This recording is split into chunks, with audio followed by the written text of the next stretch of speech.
मैं आपके साथ हूँ नवीन। दिन है आज 7 अप्रैल 2026। मौजूद है मेरठ के सेंट्रल मार्केट में। आपको बताते हैं बीते दिन कोर्ट का आदेश था कि 44 जो कमर्शियल यूनिवर्सिटी कॉम्प्लेक्स जो जगहें उनको सील कर दिया है। आपको यहाँ बताना ज़रूरी है कि उसमें कई नामी स्कूल शामिल हैं, अस्पताल शामिल हैं। तो बीती रात यहाँ कई दुकानदारों ने अपनी दुकानों से, अपने शोरूम से सामान हटाया। उसके बाद अस्पतालों से लगातार जो मरीज थे उनको शिफ्ट किया जा रहा था। लेकिन सवाल आज की बात यहाँ सपा विधायक अतुल प्रधान पहुँचे, उसके बाद लगातार यहाँ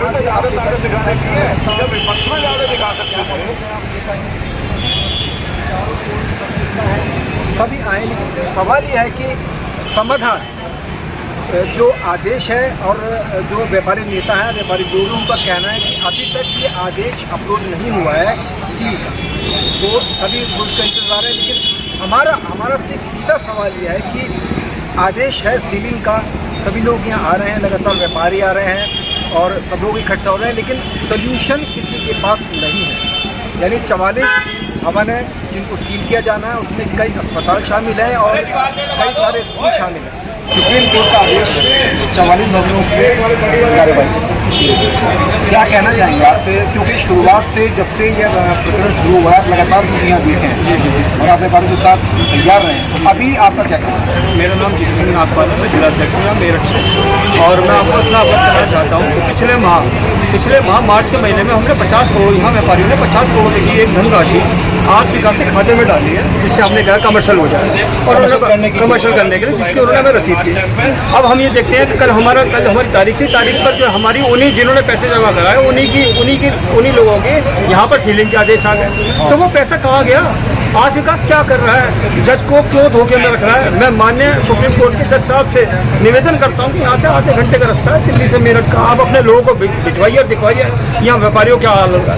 लाखों आदमी सड़क पे आ रहा है। ये तो बड़े शर्म की बात है कि हमारे इतना बड़े संविधान के अंदर यहाँ व्यापारियों के साथ इतना बड़ा हो रहा है और यहाँ पर कोई भाजपा का प्रतिनिधि नहीं आ रहा। हम एक सवाल ये बड़ा दिखाई दे रहा है कि यहाँ पे नेता मौजूद हैं, व्यापारी संघ के नेता मौजूद, लेकिन कोई भी जो जिनको होना चाहिए पदाधिकारियों को वर्तमान सत्ता का, उनको कोई क्यों नहीं आ रहा है? ये सरकार अंधी और बहरी हो चुकी है। इन्हें अपने पर गुमान आ चुका है। ये घमंडी सरकार है। इन्हें लगता है कि हमारी वोट बैंक तो आई जाएगी, गड़बड़ी तो आपको पता ही करते हैं, इसलिए इन्हें पता रहे इनसे क्या कीड़े मकोड़े, इनसे हमारा कोई फर्क नहीं पड़ता। जबकि यही इनके वोट होते हैं। तन मन धन से इन्होंने इस सत्ता में से ला के खड़ा करा, दिल्ली पार्लियामेंट पहुँचाया, यहाँ लखनऊ पहुँचाया है। उसके बाद यहाँ तक कोई विधायक, मंत्री, कोई महानगर अध्यक्ष, कोई जिला अध्यक्ष, किसी तरह का कोई सांसद यहाँ पर आए तो वही सांसद जिनने मिठाई खिलाई थी, उसके बारे में बताना चाहता हूँ। मुझे बड़ा शर्म के साथ कहना पड़ रहा है कि इतना बड़ा सांसद जिनने हमारे को छूटा, हमारी जिसने झूठ, हमारा इतना बड़ा धरना चल जाता और यहाँ पर आके लड्डू खिला के हमसे कहा कि अरे जाइए सब कुछ हो गया, सारी बात हो गई है, अब कोई मार्केट में टूटेगी। वही सांसद आज दूरबीन लगा के भी हमें दिखता नहीं है, क्योंकि वो तो अपने बॉम्बे अपनी कोठी में बैठा हुआ है और यहाँ व्यापारी तरस फट रहे हैं और मर रहे हैं। आदेश था कि सीलिंग है 44 भवनों की, क्या तो आदेश है तो वो स्पष्ट कर दीजिए। वो हवाई आदेश है, अभी कोई आदेश हमारे हाथ में तो आया नहीं, ना सब प्रशासन के पास आया ना हमारे पास आया। हवा में बात चल रही है, तो बस हवा में सब बैठे हैं, अपना सब बैठे। कुछ ऐसा पहले 9 तारीख को इस चक्कर में मेरठ पूरा बंद बुला दिया। 9 तारीख को मेरठ बंद रहेगा और तमाम जो मेरठ के व्यापारिक संगठन है अपने बाजार बंद करके यहाँ सेंट्रल मार्केट पहुँचेंगे और सेंट्रल मार्केट के व्यापारियों को समर्थन देंगे, क्योंकि ये मुद्दा केवल सेंट्रल मार्केट का नहीं है, ये पूरे पैन इंडिया के लिए आदेश आए हैं। और अब ये मेरठ का मुद्दा है, मेरठ का सवाल है, प्रतिष्ठा का सवाल है। तमाम लोग, सुप्रीम कोर्ट के आदेशों का पालन भी होगा और अपने मूल अधिकारों की लड़ाई भी लड़ी जाएगी।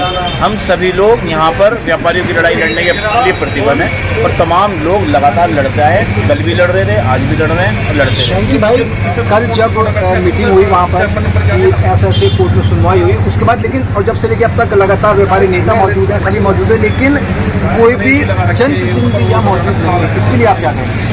वो उनका अपना, शायद उनका कुछ विचारधाराओं में उन पर क्या टिप्पणी करूँ, मुझे इतना पता है मैं अपने व्यापारियों के बीच लगातार इस विषय पे, लगातार इस मुद्दे पे बना हुआ हूँ। मैं कल रात भी यहाँ से 2 बजे गया और मैं यहाँ सुबह फिर 8:30-9 बजे हम आ गए थे। और हमारे लोग, हम जिस संगठन से जुड़े हैं वहाँ के हमारे नेता, हमारे राष्ट्रीय अध्यक्ष भी, हमारे संगठन के लोग, सभी लोग इनके साथ हैं और हम लोग इनकी लड़ाई को लड़ने के लिए प्रतिबद्ध हैं। तो हम लड़ाई लड़ रहे हैं। जनप्रतिनिधियों का यहाँ पे ना होना, ये क्या मैसेज आ रहा है इसको? जनप्रतिनिधियों को चल कहाँ रही है, उनके बस की बात नहीं है ना कहनी, वो अपने नेता के सामने कह ही नहीं सकते, वो योगी जी के सामने कह ही नहीं सकते कि साहब अगर ऐसा हो रहा है तो आपको नुकसान है, आपके लोग जा रहे हैं, आपके लोग टूट रहे हैं। आज तो यहाँ खूब नारे लगे हैं कि जो सरकार निकलनी है वो सरकार बदलनी है ना, योगी मोदी होश में आओ, और 2000 पुलिस वाले बुलवा लिए। तो एक नारा है जब जब योगी डरता है पुलिस को आगे करता है। आज 2000 पुलिस आई थी, लेकिन जब यहाँ तमाम लोग देखे, अब इस समय यहाँ एक भी पुलिस वाला नहीं है, कुछ 2-4 पुलिस वाले दिख रहे हैं, वरना ऐसा कुछ है नहीं। जब आदेश आएगा उसे पढ़ेंगे, उसका परीक्षण के व्यापारियों के साथ हैं। न केवल मैं बल्कि पूरी समाजवादी पार्टी माननीय अखिलेश यादव जी के व्याप पर मैं ये बात कह रहा हूँ। व्यापारियों को हमने मिलवाया था, हम पूरी तरीके से इनके साथ हैं। सरकार को नियम बनाकर सेंट्रल मार्केट के व्यापारियों को, और न केवल सेंट्रल मार्केट बल्कि पूरे देश के व्यापारियों की मदद करनी चाहिए। और निश्चित रूप से जैसे ये सरकार बदलेगी कोई भी नियम बनाकर हम लोग इनकी मदद करेंगे। भी व्यापारी वर्ग के नेता वो मौजूद हैं, लेकिन जैसा कि बताया कि जनप्रतिनिधि मौजूद नहीं है। अब फिलहाल देखना ये होगा कि आने वाले समय में ये पूरा प्रकरण क्या मोड़ लेता है। इस पूरी खबर पर हमारी पूरी पैनी नज़र बनी हुई है। आप देखते रहिए चैनल NTV लाइव।